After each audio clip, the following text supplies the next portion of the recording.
What's up guys, and welcome back to yet another episode of the Alolan DataDex with me, TheOneIntegral, and today we are going to be covering a monkey. And which monkey is it? Well, it is Passimian, because the vote was actually a dead heat between Passimian and Oranguru when I checked it, but I jumped on Twitter, said first person to choose one gets to choose, basically, and it was Passimian. So we're covering Passimian, the fighting type, today. But of course we have next episode's vote to look forward to.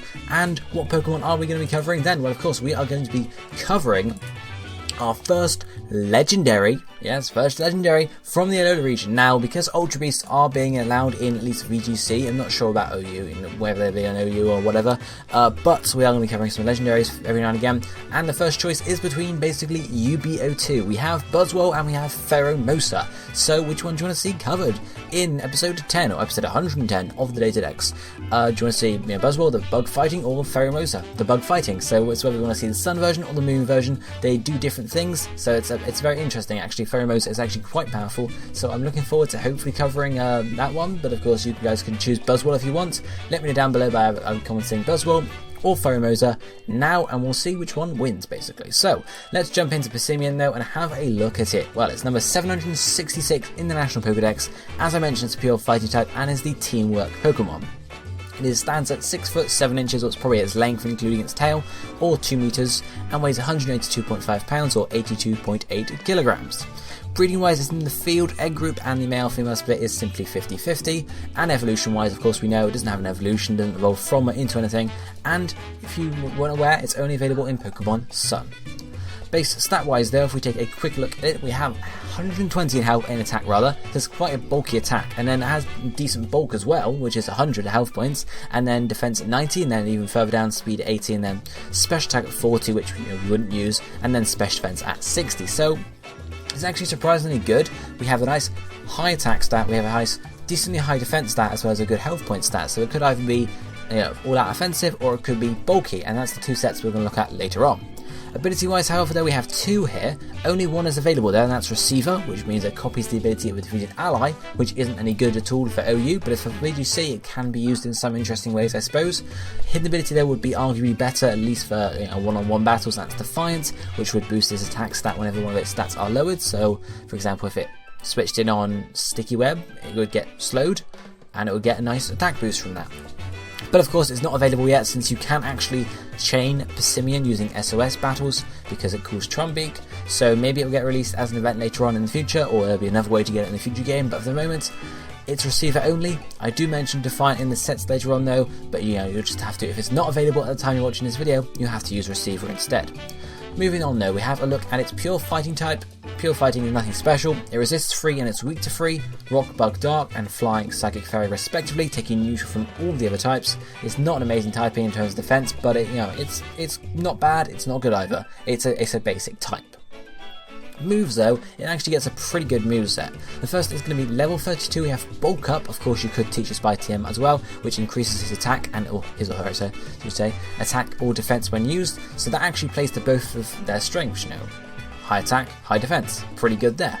Then we have a first attacking move, of course, which is Close Combat at level 43. Very powerful fighting type move. Of course, it does lower your defenses after using it, but it's still a lot of power. And of course, we do get a stab on it as well with Passimian, so it's quite powerful. It'll be your number one move, basically.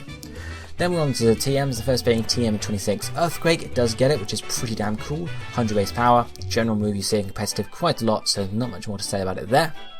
And then we have TM31 Brick Break, which is sort of your alternative fighting type stab if you don't want to use Brick Break. It's only 75 base power, however, so you're sacrificing quite a lot of power simply just for not losing your defense drops or not gaining defense drops after you use it. But of course, Brick Break can also break through screens, so light screen or reflect. So I suppose it is got a benefit there, but of course it's up to you, as we'll look at later on.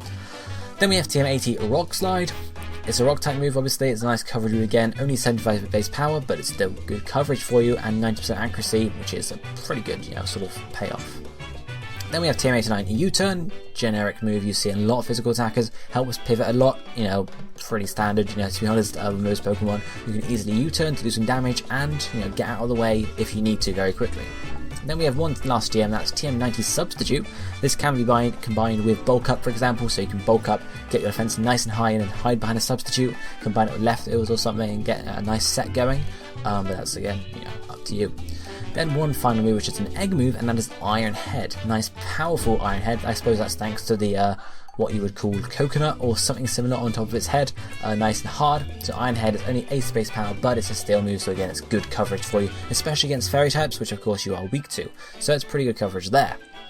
So those are the moves you might want to see used on Passimian. So there's 2 sets, as I mentioned earlier. One's going to be full of sort of all-out offensive, the other one is going to be more bulk up and bulky in general. So one playing to the attack, one playing to the defense. The first moveset is going to be Close Combat, Earthquake, U-Turn, and then Iron Head or Rock Slide. Ability can be Defiant if you have it, otherwise use Receiver. Nature is Jolly or Adamant. Held item is Choice Scarf in this case, and the EVs are putting maximum attack and speed and the rest in special defense just to boost that up a little more. So Close Combat's our stab, pretty simple there. Earthquake is a really good covering move just to generally have, and obviously it's going to help you cover some moves some types you wouldn't otherwise be able to cover very easily. U-Turn is there for the pivot, and then last up you have a choice of Iron Head or Rock Slide. This is up to you really. You have Iron Head for covering fairy types, or you have Rock Slide for covering flyer types. So basically it's just one or the other. It depends what your team is like. So if you have electric types on your team, probably with Iron Head, but if you have some poison types, you can go for Rock Slide. So depending on your team, you can choose either or you can get rid of U-Turn and go for both of those attacking moves for some more power, but generally I think U-Turn is quite helpful for you, especially combined with Choice Scarf, because it allows you to get in and get out quickly without losing health points. So as I mentioned, ability Defiant if you can have it, Receiver if not. Jolly or Adamant Nature is up to you against personal choice. Jolly is going to give you all the speed possible when combined with Choice Scarf, or Adamant you can go for all the power, because Choice Scarf is going to make you pretty speedy, but Jolly could be used for even more speed, whereas Adamant can be used for even more power, but in sacrificing a little bit of speed. But yeah, basically this is a full out offensive set you'd switch in. Now you could either predict the switch, so if you switch in for example on a Weavile, unless you're at lower health, Weavile's probably going to switch out because otherwise Weavile is dead. So they might, you might say, well, I'm going to switch out, so I'm going to U-turn. They'll switch to whatever Pokemon they switch to. You U-turn, you switch out, and then say they sent in a Jellicent or whatever, then you can send in whatever's going to get into Jellicent. Alternatively, if they don't switch out at all, you get some decent damage because hopefully you'll be faster because Choice Scarf, and then you can send in something else to tank up the next move. So you can run it like that, especially with U-turn. So it's a good plan there. But generally, yeah, fully offensive. You go in, you attack, and then you switch out with Choice Scarf. It's pretty damn simple there. But if you then move on to the second set, which is more of a bulky one, as I mentioned, we're going to have, in terms of the moves, Bulk Up, what a surprise, Close Combat or Brick Break is the second move, Earthquake, and then again Iron Head or Rock Slide finally. Ability is Defiant, Nature is an Adamant one this time, held item is Leftovers here, and then we're going to have maximum health points and attack, and then the last few in special defense here. So obviously we don't really care about speed in this set. We've got no Jolly Nature, we've got no Choice Scarf, we've got no speed EVs. We're going all out power as well as some bulk, hence the Leftovers, hence the health points EVs, and obviously hence the Adamant Nature for the power. So the idea here is you go in and you bulk up, etc. as much as you can, and then you start attacking, because bulk up gives you more defense as well as more attack, so you can bulk up once or twice, and then you can letter it with whatever you have. Now you could, in terms of the fighting time move, have Close Combat, and you can say, well, I'm going to bulk up once, and then I Close Combat, and the only thing I've lost is a special defense drop, and I still have an attack boost. So you could run like that, or you could say, I'm going to play really conservative, and any defense boost I get, I don't want to lose, so I'm going to run Brick Break, which will do less damage in the first place, but if I can get some 2 or 3 bulk ups going, I can sort of roll that on and keep on doing a lot of damage and staying in battle.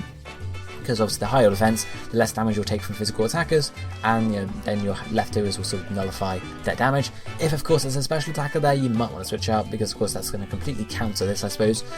So it might be better for sort of late in the match, when the special attackers are either low on health points, so you can easily wipe them out after a bulk up, or gone completely. And you have to deal with physical attackers. And of course, if they're burnt for some reason, then even better. But yes, Close Combat Brick Break again is the choice between a lot of power, but you have to sacrifice your defense boosts, or sort of standard power, but you can keep on, every bulk up counts basically. And again, Iron Head or Rock Slide choices again related to whether you want to sort of counter, that's what I mean, counter fairies or counter flying type Pokemon. It's really the choice there. Earthquake is for coverage overall. Generally, you wouldn't want to run a U-turn on this set, because of course, where would it slot in? You'd have to give up something, and then you don't really want to bulk up and then U-turn, because you just lost all your bonuses you use, and the only sort of benefit you got out from it was a bulked up U-turn, which isn't going to do a huge amount of damage. So you don't really want to be switching out if you can help it here, so U-turn is not sort of a standard move for this set. As mentioned earlier, you could use Substitute in one of these movesets because it's possible. So you could say Bulk Up, Substitute, Break, and then Earthquake, or maybe Iron Head or Rock Slide in the last slot, just so that then you can Bulk Up, Substitute, and then hopefully your Substitute lasts a bit longer and then you can bulk up some more and your leftovers can help with that as well. So that would be one possible use for it, but generally Passimian is not a hugely powerful Pokemon, especially without Defiant. Its ability Receiver is completely useless in single battles, so you're not going to get any benefit from that, so its ability is really dragging it down in this case. But if Defiant gets released, you get some nice sort of extra abilities, which means Intimidate will have no effect on you, it'll have the opposite effect on you, which is pretty damn good, because it means if someone has an Intimidate Pokemon, they can't switch in on you, which is awesome, and it affects a few things like Sticky Web, as I mentioned. Yes, your speed drops, but your attack goes up, so it'd be perfect for the second set where we don't really care about speed too much. So yes, that would be great if Defiant were to get released at some point, but of course there's no guarantee. But that is going to be it for Passimian. It's very standard Pokemon, nothing too special about it really until it gets Defiant, in which case it might open up some more possibilities. But then of course we have next episode's Pokemon to vote for, either Buzzwole or Pheromosa. Which Legendary or which Ultra Beast do you want to see covered first in the Alolan DataDex? Comment down below simply with Buzzwole or Pheromosa and I'll cover that one next basically. So this is going to be it for today, so I shall be seeing you next time. Thank you for watching. Goodbye my friends.